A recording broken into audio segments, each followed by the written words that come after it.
বন্ধুরা, এই বিড়ালটির এই নেকলেসটি পছন্দ হয়েছিল, কিন্তু তার স্বামীর কাছে কোনো টাকা ছিল না। এই জন্য এই বিড়ালগুলো মজা করতে থাকে। তখন এই বিড়ালটি তার স্বামীকে বলে যে তোমার মতো স্বামী আমার দরকার নাই। এরপর এই কুকুরটি এসে বলে যে দেখো আমার কাছে অনেক টাকা আছে আর আমি তোমাকে ভালোবাসি।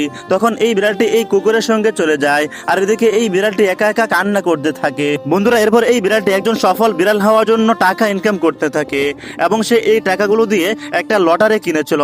আর লটারি কেনার পর সে দেখে যে সে লটারি জিতে গিয়েছে। আর এরপর বিড়ালটি দামি পোশাক এবং দামি গাড়ি নিয়ে রাস্তায় ঘুরতে বের হয়। বন্ধুরা, বিড়ালটি রাস্তায় ঘুরতে বের হওয়ার পর তার সাথে এমন একটা ঘটনা ঘটেছে যেটা দেখলে আপনারা সবাই অবাক হয়ে যাবেন। তো সেটা দেখার আগে আপনি যদি বাংলাদেশের মানুষ হয়ে থাকেন তাহলে ভিডিওটিতে একটি লাইক দিয়ে চ্যানেলটি সাবস্ক্রাইব করুন। বন্ধুরা, এরপর এই বিড়ালটি তার স্ত্রীকে গিয়ে বলে যে দেখো আমার কাছে অনেক টাকা হয়েছে। তখন তার স্ত্রী আবারও তার কাছে ফিরে আসে, আর এরপর এই কুকুরটি একা একা বসে কান্না করতে থাকে আর বলে যে আহা, নারী মানুষ ভালো না রে, নারী অভিনয়ের জন্য সেরা রে।